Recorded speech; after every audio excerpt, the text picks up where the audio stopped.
श्री पयहारी जी के शिष्य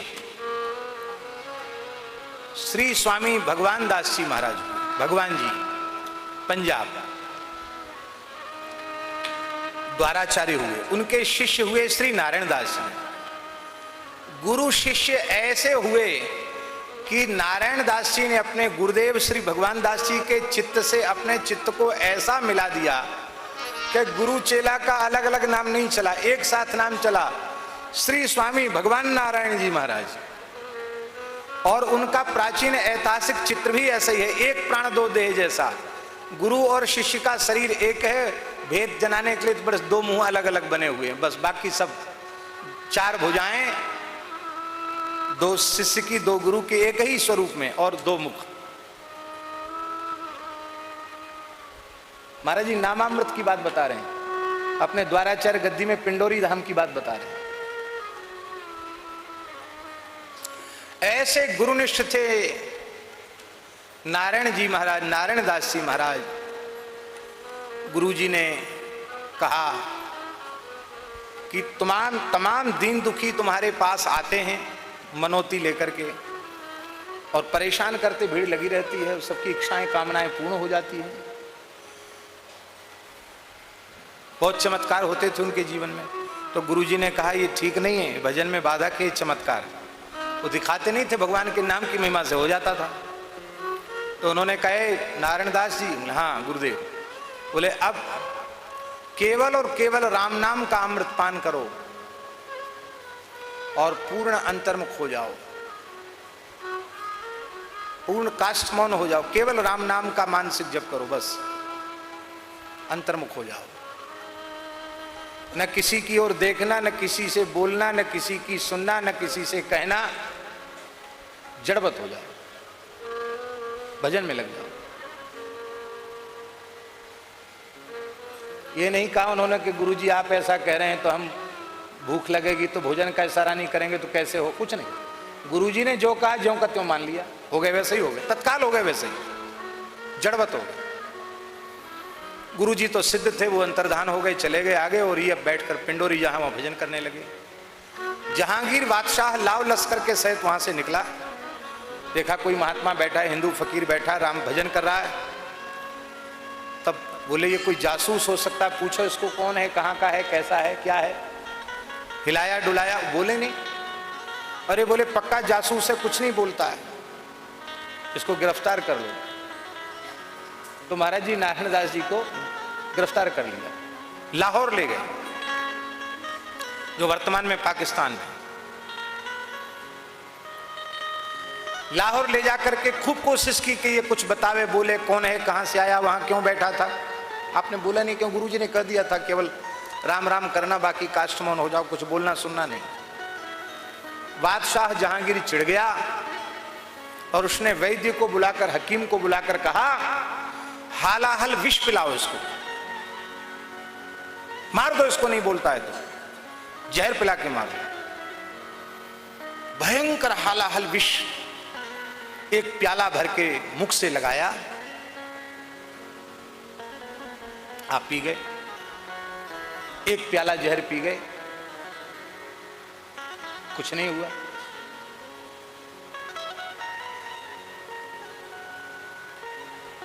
बादशाह की त्रोड़ी चली, और पिलाओ, फिर पिलाया। महाराज जी 5 प्याला भर भर के जहर पी गए। अब खाते पीते तो क्या होंगे, जब वो अंतर्मुख होकर भजन ही करते, कुछ आ गया तो ले लिया। इतने में ही उनकी भिक्षा हो गई, कई दिन से खाया पिया नहीं था, पेट भर गया। अब वो बादशाह तो चिढ़ गया था, 6ठा प्याला और लाया, इसको भी पिलाओ। भर गया था गला, तृप्ति हो गई थी। मन में सोचते थे कि अब तो मन नहीं है, क्या पीना। तो श्री गुरुदेव भगवान प्रकट हो गए सामने, भगवान जी महाराज प्रकट हो गए। उन्होंने कहा, वो दिखाई पड़ा केवल उन्हीं को, नारायण दास जी को, दूसरे को नहीं दिखाई पड़ा। गुरुजी ने मुस्कुरा कर कहा राम नामामृत की क्या महिमा है, ये सारे जगत के साधकों को दिखाने के लिए 6ठा प्याला भी पी जाओ।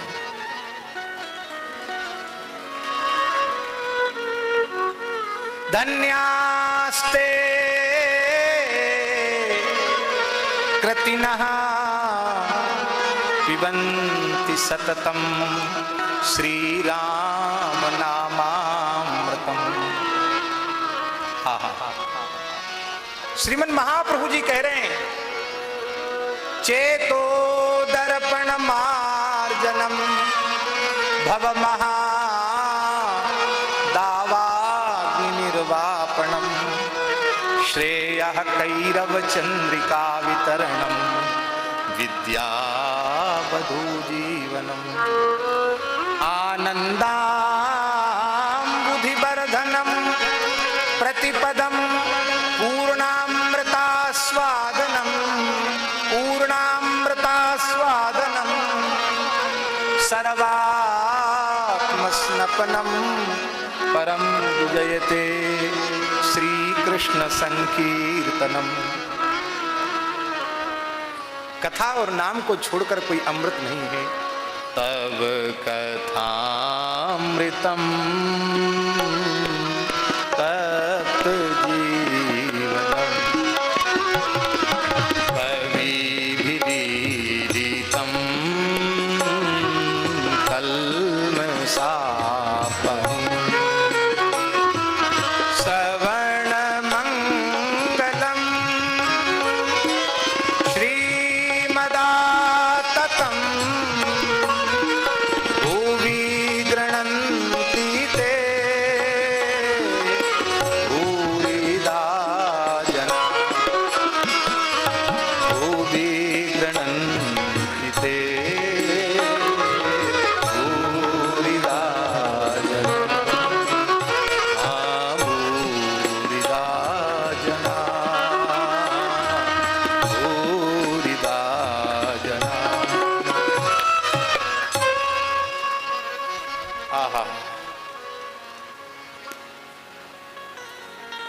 महाराज जी वो छठा प्याला भी पी गए। बादशाह का माथा ठनका, बोले ये अब बात समझ में आई, ये पिलाने वाला जो वैद्य है ना वो हिंदू है। हमने कहा जहर पिलाओ, बढ़िया शरबत बना के लाया होगा। तो शरबत तो क्या 6 की जगह 10 पी जाए कोई प्याला, शरबत पिला रहा होगा ये। उसने कहा हकीम मेरे साथ गुस्ताखी, मैंने जहर पिलाने को बोला था कि शरबत। बोले हजूर शरबत नहीं, आला हाल जहर। मैं बिल्कुल नहीं मानता। कैसा विष 6 प्याला पी गया, कुछ नहीं बिगड़ा इसका। हमको संदेह है नकली जहर। बोले हजूर किसी पर प्रयोग करो, तुम्हें करो किसी पर प्रयोग। बहुत नामी गामी हाथी था जहांगीर का, झूम रहा था। उस प्याले की एक बूंद उसकी सूंड पर छिड़क दी गई, तत्काल हाथी मर गया। एक बूंद से हाथी मर गया जहर की, छटपटा कर प्राण त्याग दिए और 6 प्याला पी गया। कांप गया बादशाह। बोले कोई बड़ा फकीर है, हिंदू फकीर है, छोड़ दो, जाने दो इसको। आप सहज भाव से विचरते हुए पुनः पिंडोरी धाम जहां है वहां आगे भजन करने। गुरु जी आए, प्रकट हुए, हृदय से लगाया। हरिनाम की महिमा को तुमने प्रत्यक्ष करके दिखाया। बेटा मेरी इच्छा है कि अब तुम आसन पर विराजो, सब जीवों का हित करो, मेरी गद्दी को स्वीकार करो।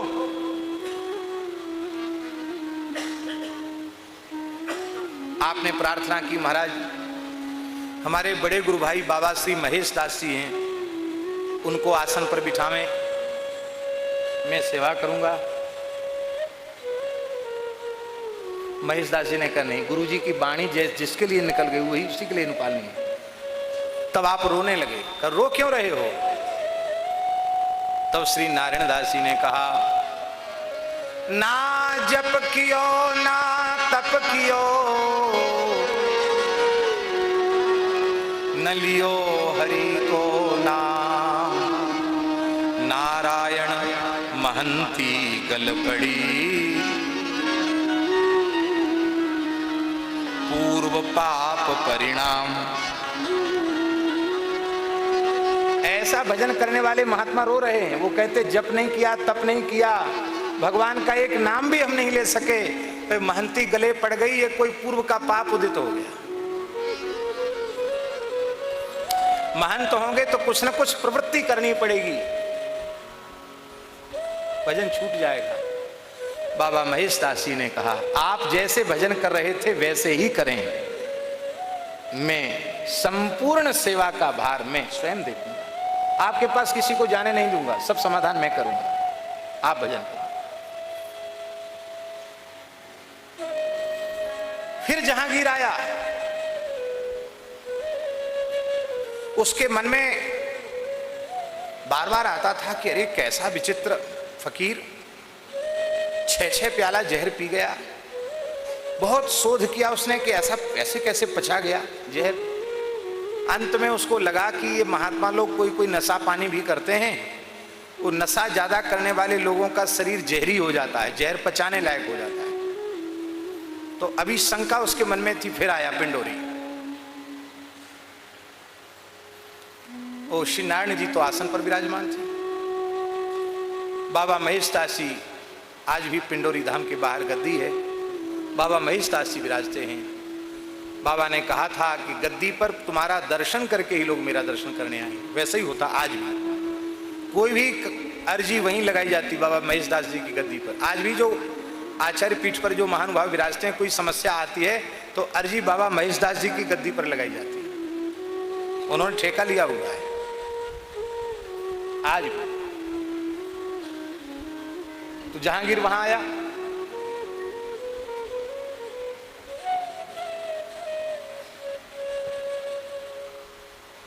जहांगीर ने बाबा महेश दास जी को देखा तो बोला बाबा कुछ अमल करते हो? अमल जानते ना, नशा, अमल करते हो? बाबा बोले हाँ अमल करते हैं। किस चीज का अमल करते हो? कौन सा अमल करते हो? तो उन्होंने कहा श्री राम नाम का अमल करते हैं। इससे पक्की बात हो गई कि सच्चे साधु राम नाम का ही अमल करते हैं और कोई अमल नहीं करते, राम नाम का अमल करते हैं। बादशाह क्या समझे राम नाम का अमल क्या होता है? अच्छा ये अमल करता है, तो आज का तुम्हारा अमल पूरा हुआ?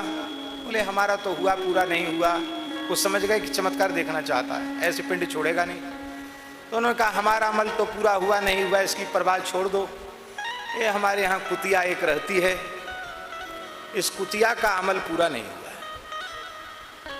वो कुतिया वहाँ पड़ी रहती थी और बाबा जी को जो प्रसाद आता था रोटी भिक्षा में, तो आप पाने के बाद जो बचता था वो उस कुतिया को डाल देते थे।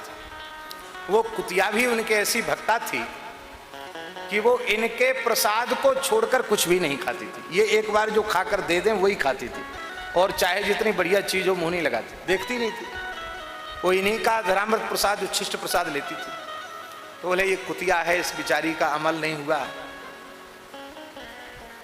क्या अमल करेगी? बोले अफीम। अफीम? अच्छा अफीम। तो सैनिकों को अफीम खिलाई जाती थी उस जमाने में। तो पेटी थी अफीम की, बहुत अच्छी क्वालिटी की अफीम। बादशाह चिढ़ गया, ए वजीर संदूक खोलो और इसको भरपेट अफीम खिला दो। कुतिया कहीं भरपेट अफीम खा सकती है? पर कुतिया कुई कुई करने लगी, पूछ हिलाने लगी। बाबा का संकेत समझ गई कि बाबा आदेश कर रहे हैं कि कुछ लीला दिखाओ। लीला दिखाना शुरू किया कुतिया ने, 1.25 मन अफीम खा गई।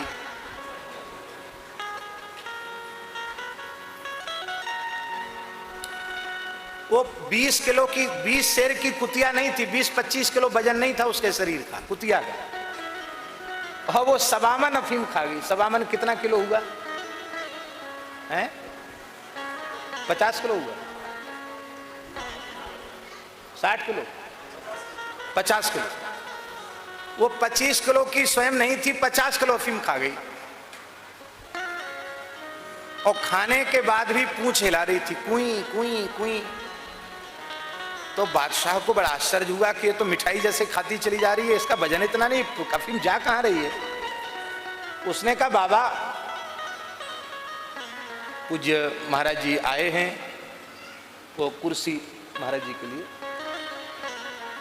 हम लोग बड़े भाग्यशाली हैं। श्री स्रोतमन निवास वाले पूज्य श्री महाराज जी कृपा पूर्वक पधारे हैं, उनका हम स्वागत करते हैं।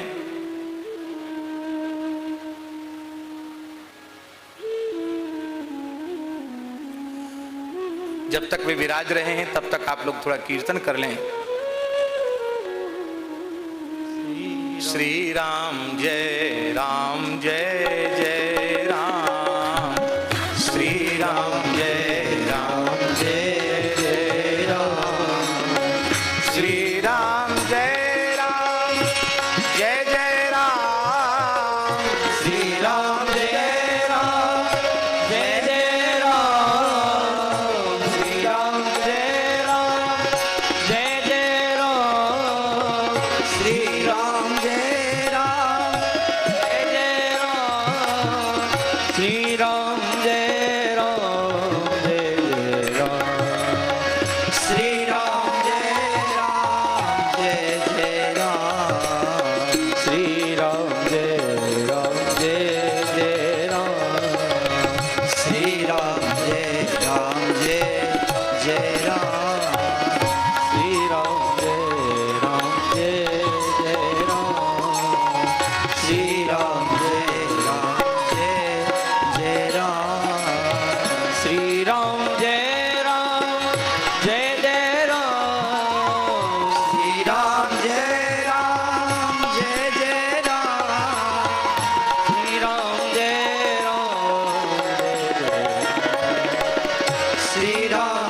हम निवेदन कर रहे थे कि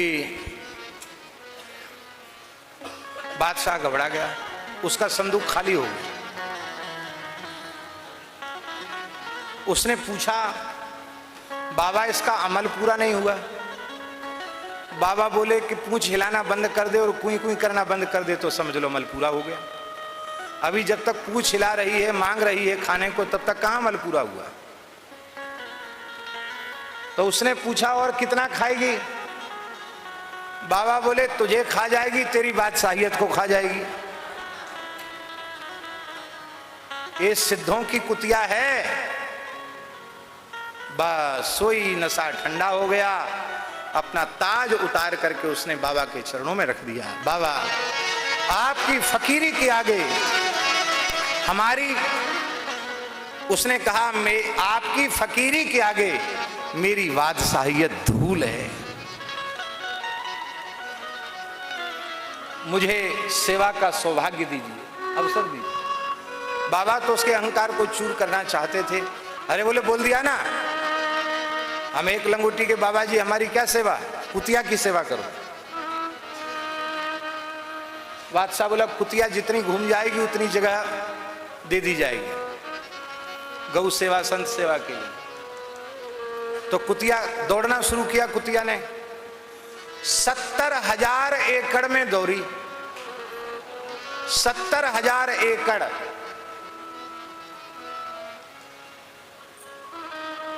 सब कुतिया को दे दिया गया। तो भगवान की कथा ही है, सच्चा अमृत भगवान का नाम ही है। महाराज जी एक राम स्नेही परंपरा में एक महापुरुष हुए हैं, संत श्री दरियाब जी महाराज, ऋण पीठ के आचार्य। बड़ी पवित्र परंपरा है, बड़े उच्च कोटि के विरक्त संतों की परंपरा है। उन्होंने एक पद में कहा है, अमृत नी का कहे सब कोई, पिए बिन अमर न होई,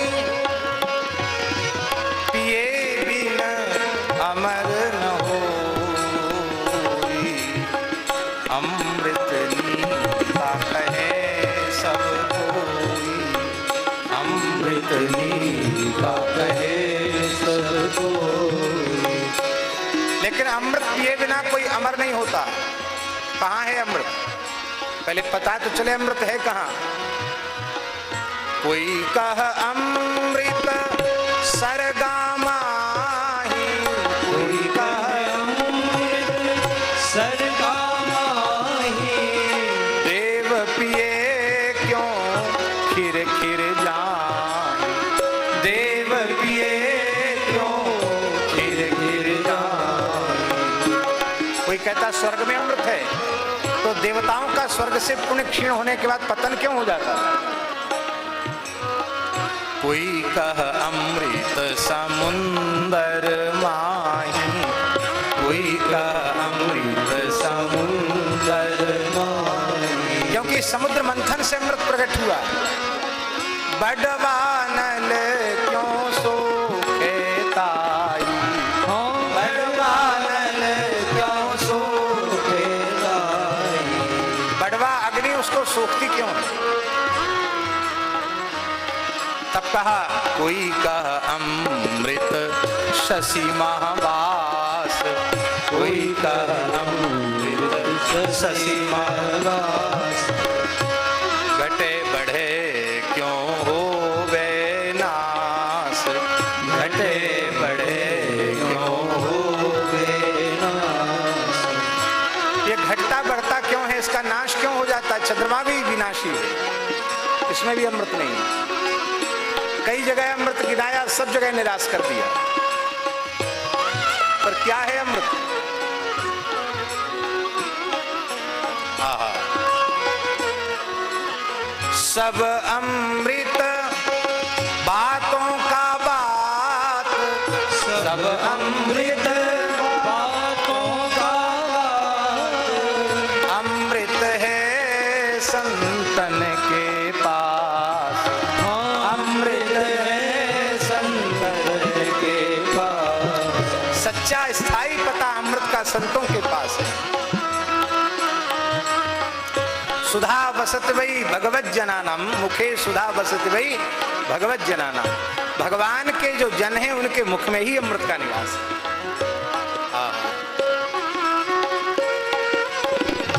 दरिया अमृत कथा अनंत, दरिया अमृत कथा अनंत, दरिया अमृत नाम अनंत, दरिया अमृत नाम अनंत।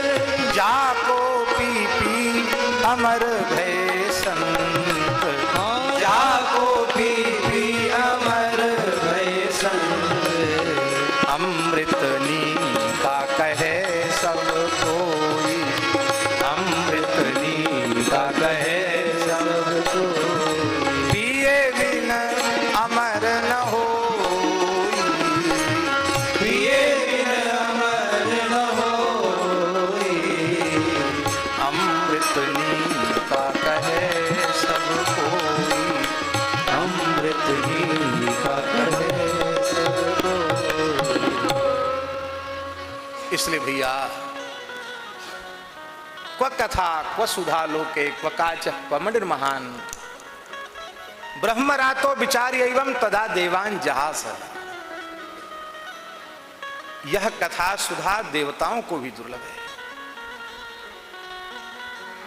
परीक्षित का मोक्ष देख करके ब्रह्मा जी को भी आश्चर्य हो गया। उन्होंने सत्यलोक में तराजू बांधी, एक पलड़े पर संपूर्ण इतिहास पुराण आदि को विराजमान किया, एक पलड़े पर केवल श्रीमद् भागवत जी को विराजमान किया पर लघु नन्यानि जातानि गौरवेण इदम महत्। भागवत की गरिमा महिमा के आगे सारे साधन लघु सिद्ध हुए। ऐसी श्रीमद् भागवत की कथा है, अत्यंत दुर्लभ है। भगवान की अहेतु की कृपा से ही ये प्राप्त होती है।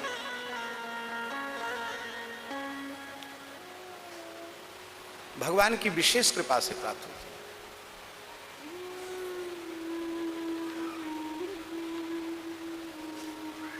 ऐसी श्रीमद् भागवत की अपूर्व दिव्य महिमा है।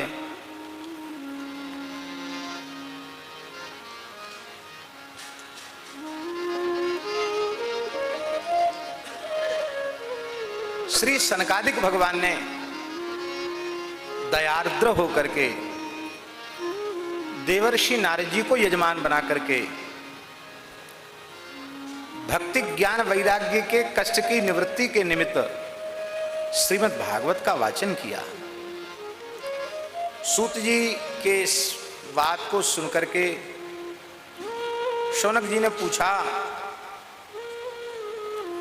कि सनकादिक भगवान और देवर्षि नारद जी दोनों का मिलन कैसे हुआ, इनका संयोग कैसे हो गया।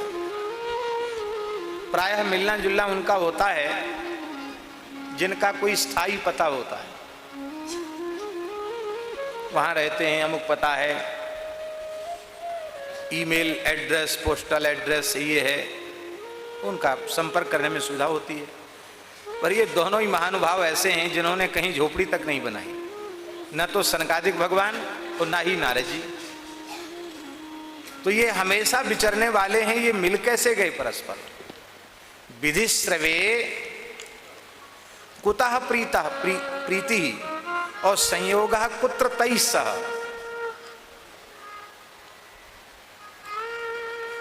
ये ठहरते क्यों नहीं है एक जगह। पूज्य आचार्य श्री कृपाशंकर जी बड़ा सुंदर भाव देते थे, अयोध्या जी वाले। वो कहते थे कि पंगत बैठी हो और परिवेशक खड़ा रह जाए तो सब भूखे रह जाएंगे। परोसने वाले को तो घूमते ही रहना चाहिए, तस्मई तस्मई, गुलाब जामुन, मालपुआ मालपुआ। जितना घूमेगा उतना तृप्त होकर लोग पाएंगे। तो वस्तुतः कथा रसामृत के परिवेशक हैं नारद जी सनकादिक भगवान। ये एक जगह खड़े रह जाएंगे तो बड़ा घाटा होगा, सब भूखे प्यासे रह जाएंगे, सबको जिमाना है इनको। इसलिए इनका एक जगह रहना ठीक नहीं, इनको तो घूमते ही रहना चाहिए। कहते इसलिए घूमते रहते हैं। पर इनका मिलन कैसे हुआ, कथा आप सब जानते हैं। सूत जी वर्णन कर रहे हैं, हम पुराना इतिहास सुनाते हैं। एक समय की बात है, श्री बद्रिकाश्रम धाम में श्री सनकादिक भगवान ने अत्यंत चिंतातुर व्यथित श्री देवर्षि नारद जी को देखा।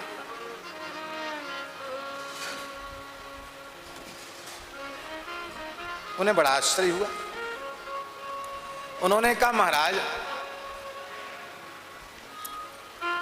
देह गेह में आसक्त विषयी पुरुष शोकाकुल चिंताकुल दिखाई पड़े तो कोई आश्चर्य नहीं, लेकिन तुम्हारे जैसा असंग महात्मा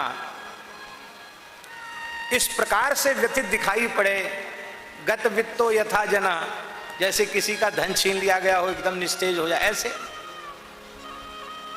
आपके दुख का कारण क्या है। नारद जी ने कहा, महाराज, यह धरती भगवान की लीला भूमि है, इसी धरती पर भगवान का अवतरण होता है। ऐसा विचार करके भारतवर्ष के अनेक तीर्थों में मैंने विचरण किया, लेकिन नापश्यम कुत्रचित छर्म मनस्संतोषकारकम कलिना